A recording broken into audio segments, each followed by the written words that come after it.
Standing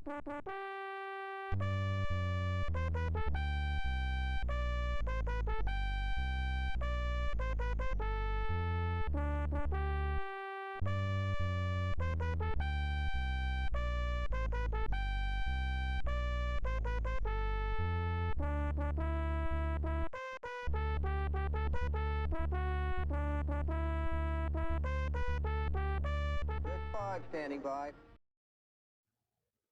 Hello and welcome to a look at Star Wars for the Amiga, a game that was released by Domark. This game is a conversion of a legendary Atari arcade original, which itself took the final sequence of Star Wars A New Hope and turned into an action experience. The game consists of 3 sequences. First and foremost, you dogfight TIE fighters outside of the Death Star. Then you fly across the surface of the Death Star, fighting various different towers, and finally you enter the trench leading down to the exhaust port, trying to avoid taking damage on the way and then dumping your proton torpedoes inside the exhaust port, which will cause the Death Star to go bang. After that, you are told what a hero you are, and then the game restarts at a higher difficulty level. At the title screen, you have a choice of 3 different waves to start at: wave 1, 3, and 5. And as you can likely gather, as you choose a higher ranked wave, things will become more challenging and enemies will be more aggressive and that kind of stuff. But you're also incentivized by a bonus score thing. Please note that if you start on wave 1, you will not see the second sequence. It is only something that kicks in from wave 2 onwards. Since the gameplay is not exactly the most advanced out there, let's just skip straight to the technical side of things. From a graphical point of view, this of course is a vector graphics based game, and as such you might find it either very endearing or absolutely horrible to look at. I played an awful lot of Elite on the Commodore 64, so I'm perfectly happy with and used to vector graphics, so I have no general complaint in that regard.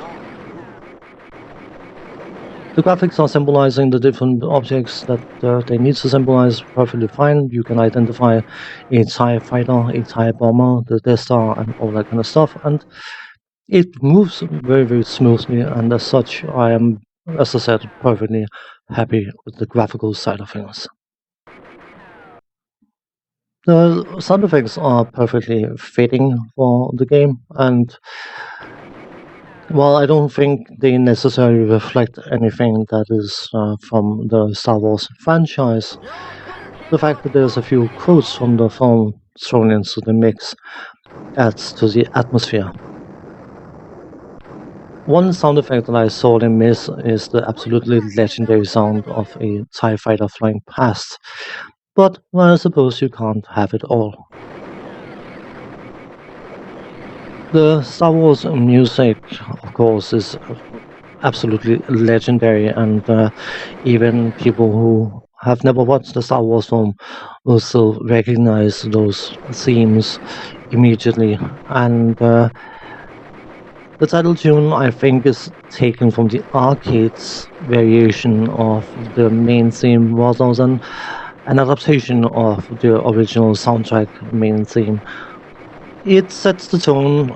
It's one of those themes that you don't need to do an awful lot out of even to make it recognizable, and as such, it's perfectly fine.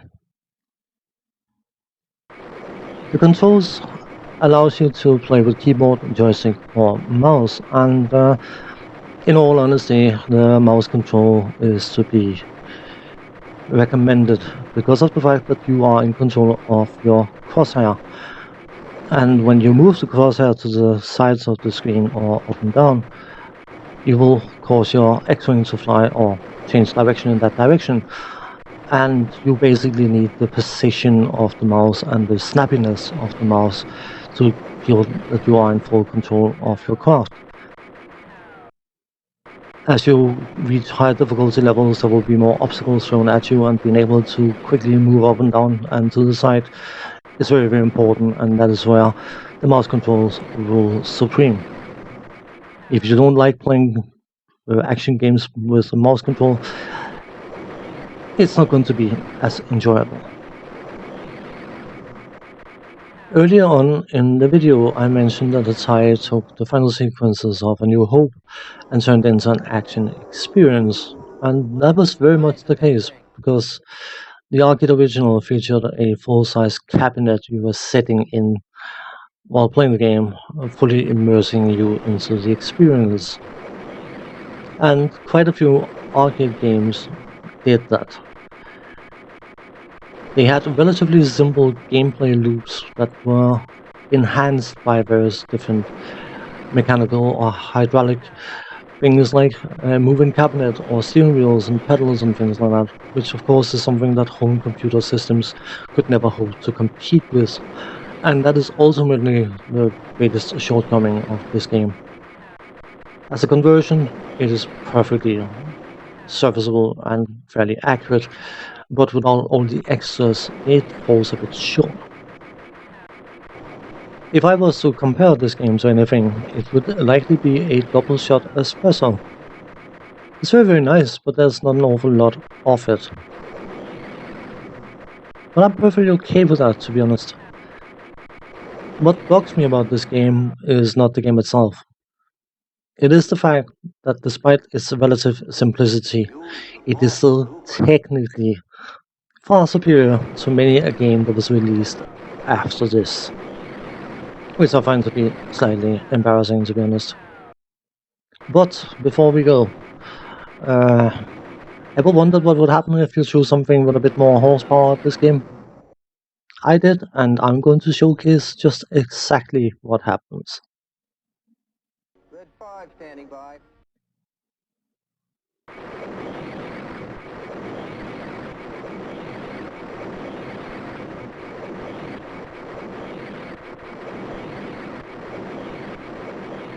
Good 5 standing by. I think it's fair to say that this game was not meant for 50 megahertz. On that note, thanks for watching and take care. See you next time. Bye bye for now.